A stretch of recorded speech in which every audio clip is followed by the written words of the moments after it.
Hi and welcome to this week's Retvlog, and what I mostly want to talk about is utility going forward into Battle for Azeroth.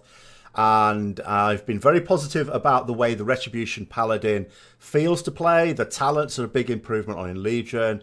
It feels a lot better. But utility, the elephant in the room, always the worry as we go into a new expansion, is something I want to talk about today. In not necessarily glowing terms.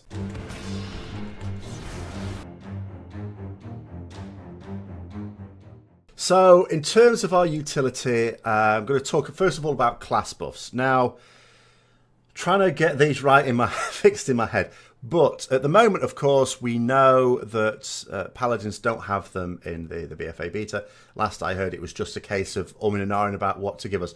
I started off, when I first talked about class buffs, just in general, saying it was a very, very bad system. And the reason for that is because some of the buffs were super strong, like you need these buffs in your raid, and some of them were pathetic. Guess which one the Paladin was? It's terrible. But I had hopes, when they removed it, I had hopes that they were going to come up with a better one. It looked like they might at one point. Now it seems they don't want to give everyone a class buff. Surprise, surprise, maybe they've realised, I don't know the reason, but maybe they've realised actually it's just too tough. But the downside to that is now the ones who get that buff, those buffs are powerful. And if you get that buff, you're almost like you've got to bring it along. Now, here's the thing. There's a bit of a discussion going on, actually, in the Ret Discord about this as well. My point of view, I'll have to give other points of view as well in the name of balance. My point of view is this. Ret Paladins, we are melee. Now, let's think just purely in terms of utility. I think the spec feels nice. I think it makes sense. As a result, apart from the Retribution passive, which can die in a fire but unfortunately isn't, they keep throwing it in the fire and it keeps coming out a little bit weaker but still very much alive.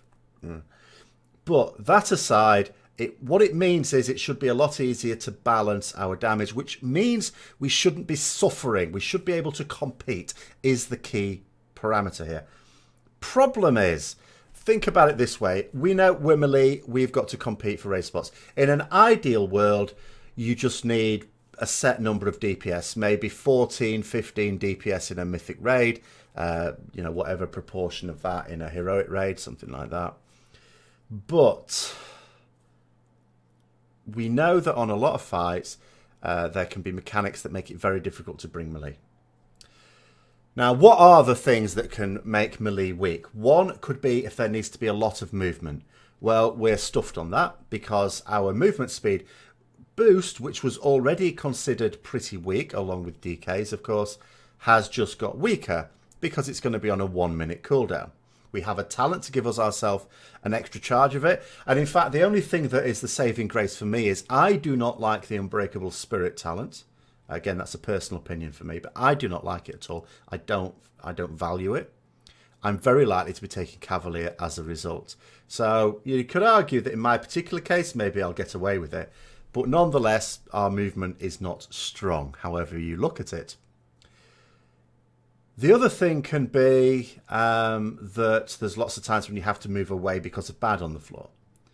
So have we got lots of like range type abilities to do in the meantime? We've got a few. We have a few. We've got Judgment. Blade of Wrath can be used mid-range. We can't fire a Divine Storm forwards anymore. That's gone. But, I mean, that would be a worst-case scenario anyway. You didn't want to do that a lot anyway, because it's nowhere near what a Templar's Verdict would be. If we take Hammer of Wrath, then during Crusade, or Venging Wrath, I should say. Actually, we're not necessarily always going to take Crusade. Then we've got something. But then again, if we've got Wings up and we have to move away from the boss, that's a bit of a disaster. And I suppose the other time would be during Execute. But again, if you've taken Hammer of Wrath and you're in Execute phase, you know, okay, fine. But that's a certain part of the fight. So, you know, there will be fights like that. And we're not necessarily going to be in the worst situation, but it's not going to be ideal. So then we think about, okay, so in a situation where you don't want to bring a lot of melee, especially if ranged are going to be super useful, then you think about, so who do we bring? If you're going to bring any strength or agility users, like anyone that uses attack power, you want to bring a warrior because they get an attack power buff. if you're going to bring casters, Demon Hunters get, I think it's in the form of a debuff that goes on the target. But it's for casters, magical damage. So you're going to want to bring those. Windwalkers bring something as well. They get a raid buff. So you're basically going to want to bring a warrior, a demon hunter, and a havoc demon hunter, specifically melee demon hunter, and a melee monk at the very least. Now, depends on the roster, of course, with things like this, because it might depend upon, you know, if you've got those others playing another role. But let's say not. So that's so again, like we often find ourselves, you're going to be having to compete for maybe 1 or 2 more spots. And if it's a real melee hating boss and your raid, which is not always the case, has the option of a load of ranged, then it's looking difficult. Because what do you bring?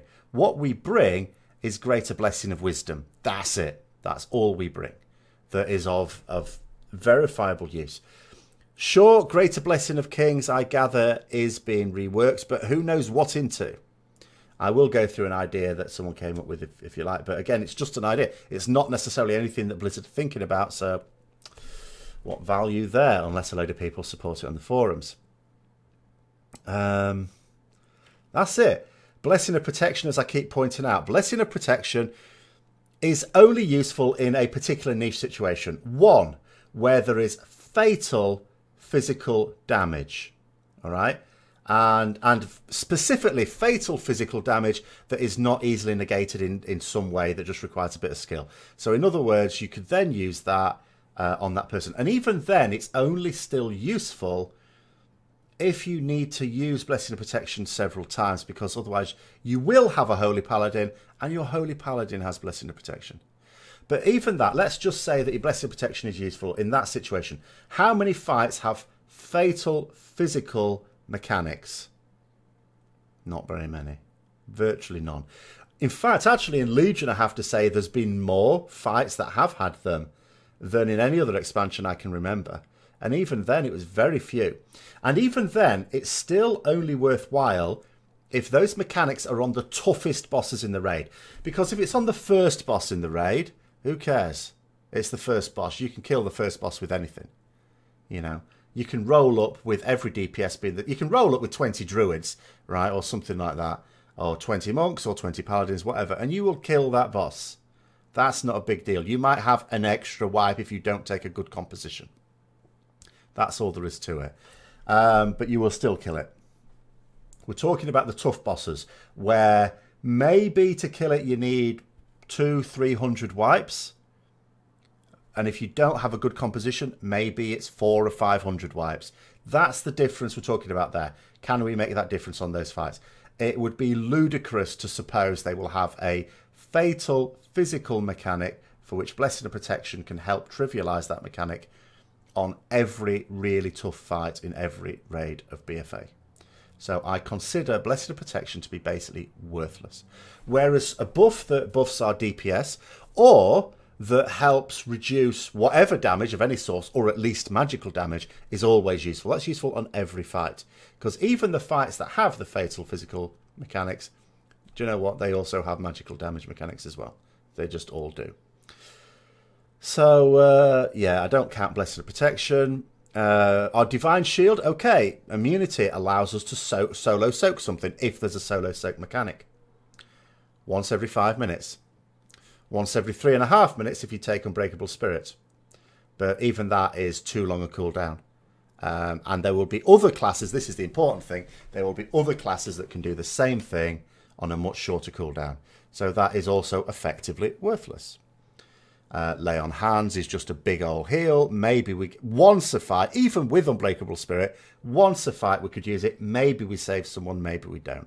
But you wouldn't, there's no mechanic where you're going to plan to use it, and therefore it's not going to be in the consideration in terms of whether you get the raid spot or not. Greater Blessing of Kings is worthless, and I've already talked about Greater Blessing of Wisdom. That's good. Okay, that's nice. It helps a healer. Or maybe an arcane mage, but let's be honest, healer probably. That's it. You know, that's what we've got. I don't think there's any plans for anything else. Bit tricky, bit awkward. So my view is, as with anything, what matters for a raid spot is what you can bring. Now, of course, some people will say about the warrior, the demon hunter, and the windwalker monk, if I go back to that, there will be scrolls that allow your raid to bring it, because Blizzard said this, there will be scrolls, and, you know, but they will be weaker. And they may only be weaker by 1%. But you know what, this is my argument, you know what people are like. People will, in the very top guilds, sure, people may look at a situation and go, okay, you can bring us this 10% buff to intellect as a mage. And you're our only mage, as if you'd be the only mage in a top 100 guild anyway. But whatever. Let's say, just for the sake of argument. Or they could say, but let's say I could use this scroll that gives us plus 9% intellect. You know, that's almost as good. And someone might look at the situation and go, if the mage isn't very good, I can either bring the mage or the hunter, let's say, because they're both ranged then. And the hunter does significantly more damage than the mage. So you'd go, okay, you're not really worth it for the 1% extra intellect. Even if you have quite a lot of casters and healers, of course, they're all going to benefit too. But a lot of people don't do that. I'm not even talking about heroic guilds. I mean, all the way, most mythic guilds even, just look at the situation and go, the mage brings the superior buff, so we want a mage. You know, the warrior brings us the superior buff, we want one of those. The demon hunter brings us the superior, we want one of them. And they're just going to go down there. All the classes, the 4 or 5 classes that now have these class buffs, you know, they bring the superior form of it.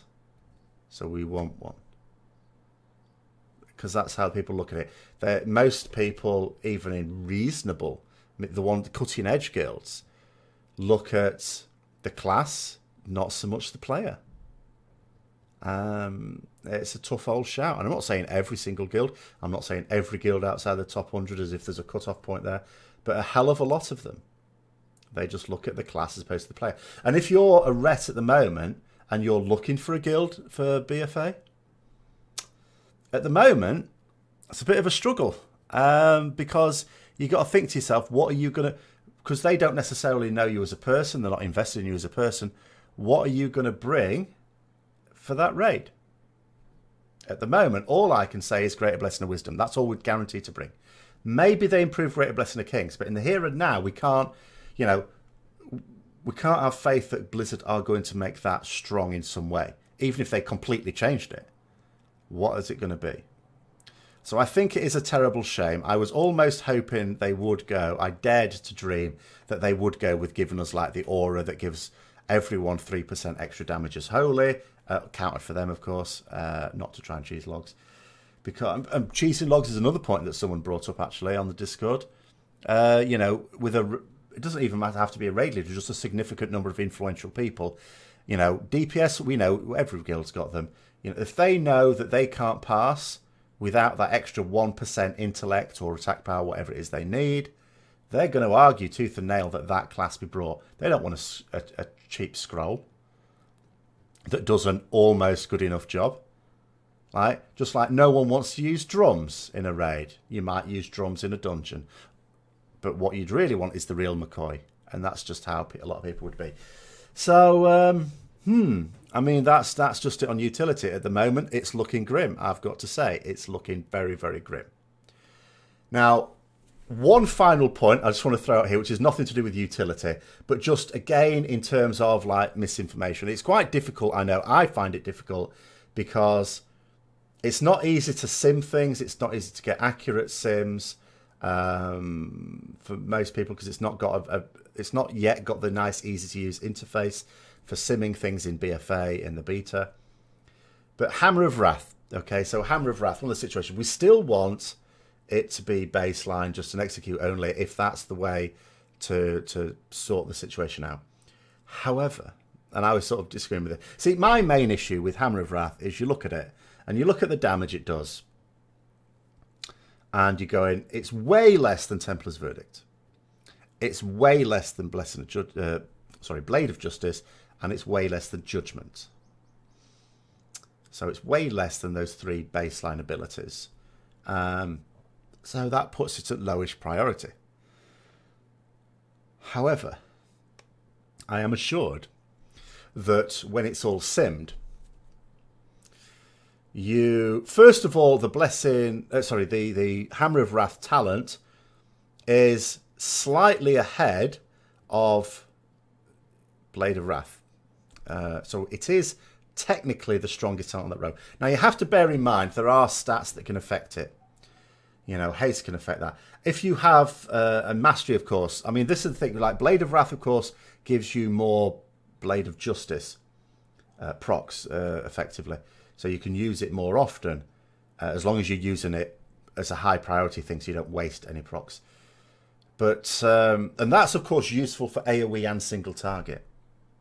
Whereas Hammer of Wrath, mostly for single target. It's not that it's got no value in AoE. Remember, it generates holy power. That's another thing, actually. People seem to underestimate massively the effect of a holy power generator. Apparently, someone was saying that, oh, maybe one way to sort out Hammer of Wrath would be to double its cooldown and double its damage and remove the holy power generation. That would half its effectiveness. When you sim that, that's half of its. So, because the issue is, I know what they're thinking, and this is my other problem with Hammer of Wrath. I know what the thinking is. The thinking is, it's on a fairly short cooldown, it does way less damage than the others, so you're probably not going to prioritise it, which means you'll miss casts anyway. So you double its cooldown, so you're more likely to be able to use it when the cooldown's available, and then doubling its damage means that, in theory, it's going to do the same amount of damage if you were to prioritise it, but because we don't prioritise it because of the other abilities, we'll get more effective use out of it. But the issue is, you know, removing holy power generation works against that because it's worth a lot. A holy power is worth a lot. And at the speed at which you can generate holy power with Hammer of Wrath, it's worth a lot of holy power. It generates a lot of holy power. So that's the issue. So that's a non-starter. There is, I'm told, only one way to make Hammer of Wrath sort of better, and the only thing that can be done that's different to how it is now is to make it an execute only, and you know, buff it down. The ideal is to make it a baseline as an execute only, and then a talent that does something to it. Maybe does what it does now, but I don't think that's going to happen. I think it's as it is, but. And I know it's counterintuitive, and this is my problem with Hammer of Wrath. So, on the one hand, we look at it, it does way less damage than Templar's Verdict, it does way less damage than Judgment, it does way less damage than Blade of Justice, but do bear in mind the relative strength, and I am accounting for armour, I know Blade of Justice is physical, give me some credit. The thing to bear in mind there, of course, Blade of Justice, physical, not buffed by our mastery. Hammer of Wrath is buffed by our mastery. So, you know, maybe at much higher mastery levels than I have on my character in the beta, Hammer of Wrath sneaks up a bit, maybe it approaches it. But the Blade of Justice damage is so much higher that I think it would have to be a hell of a lot of mastery. So that's the issue. So on the one hand, you've got these three baseline abilities that all do more DPS. In the case of Blade of Justice, remember, it generates 2 holy power as well, not just 1. Of course, Templar's Verdict is spending your holy power. Judgment generates 1 holy power, as well as puts the debuff on there. So there's lots of reasons to prioritize the other abilities. Of course, Templar's Verdict, we don't need to prioritize it until we can't generate any more holy power without wasting it. So, you know, Templar's Verdict, you know, is easier to reprioritize. So so you look at it, and you can easily see how Hammer of Wrath would be much lower priority than that. But when you sim it, and you say prioritize Hammer of Wrath, it actually comes out stronger than taking the other talents on that row. It turns out that it's the good thing to do. And that seems not terribly intuitive, which is another problem I have with it. You sort of, the only way you would do that is if you looked up a guide that told you to do that and you trusted it. You know, you're taking a leap of faith with it. Whereas I can understand, okay, there are some things you sort of need to sim to find out what's the best way to do certain things. But something like that, in terms of a simple priority of abilities, I think you should have enough information within the game to be able to work something like that out. And the fact that the intuitive priority system would be wrong surely is an issue. But anyway, that's all I've got to say on it at the moment. I do hope to be able to get updates at some point. At some point, you know, I guess because the class developer that's dealing with Rets at the moment is very open to discussion. He's very good about it. It seems very sensible. So I hope that at the point at which Ret is considered done, and I know it's a long time since we've had anything, but bear in mind he works on other things as well. At the point at which it's done, I hope to be able to know that, so I should be able to report, well, this is how it is, this is how it's going to go live, after which it's just a case of tuning issues, you know, but it may not be this, it might not be this week, it might not be next, it might not be for another month. I really don't know when the ETA is on the classes being done. I mean, some classes, remember, don't even have all their talents yet. There are some classes even less finished than ours. But yeah, just to recap, I have a grim view of our utility potential, a decidedly grim view. And doing those normal bosses that I did in the raid last night has not helped at all. And they were normal bosses. Where, you know, I'm looking at it as, okay, greater blessing of wisdom. Yeah, we'll have one supporter in the raid. One person in the raid who will want us for that. But then, as I say, you'll look at demon hunters. They will have all the casters in the raid wanting them. You'll look at warriors, who will have all the strength and agility users wanting them, us included. Except we might be the ones who have to make way for it. You know, and you just go down the list, all these people that are just going to have a guaranteed raid spot if it's the only player of that class in your raid roster. So, there we go anyway. Let me know what you think down below. Of course, if you've enjoyed the video, don't forget to like, comment, subscribe, and share for further content. Until next time, I'll see you later.